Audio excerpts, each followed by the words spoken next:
આ તરફ ઉપલેટામાં લુખ્ખા તત્વોના આતંક સામે વિરોધ નોંધવામાં આવ્યો। ઉપલેટામાં વિરોધ બાદ પોલીસે કાર્યવાહી કરી હતી। પોલીસે આરોપી અબુને પકડી કાર્યવાહી કરી છે।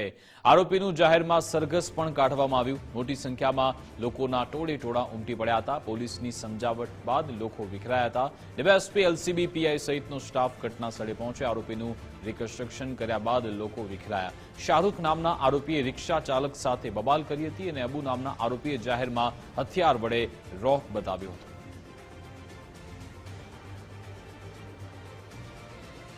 એનું રિકન્સ્ટ્રક્શન એટલે કે પંચનામું કરવા માટે અહીંયા લઈ આવવાના હતા। હજારોની સંખ્યાની અંદર જનમેદની ભેગી થઈ હતી, પણ ગત રાત્રિએ એમને હાજર કરવામાં ના આવ્યા। આજે સવારે એટલે તે 11 વાગે 11:30 વાગે એમને હાજર કરવામાં આવ્યા અને ઉપલેટા સ્વયંભૂ બંધ રહ્યું।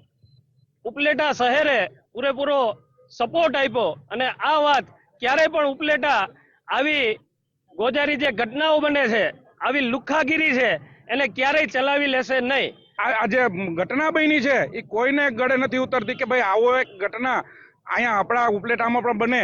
આ એક તમામે તમામ વેપારીઓનો એક સૂર છે। એક વેપારીઓ કરતા પણ વિશેષ જે બેનું દીકરીઓનો આ એક ચોક કહેવાય છે કે આ ચોકમાં ક્યારેય કોઈ ગંભીર બનાવ બનતો નથી। એવા ચોકમાં આવા બનાવ બને છે, ત્યારે આવા લોકોને ખરેખર શાન ઠેકાણે લેવા માટે થઈ હિન્દુ સમાજ આજે ભેગો થયો છે। હું માનું છું ત્યાર સુધી 10-15 હજાર તો હું મિનિમમ કહું છું।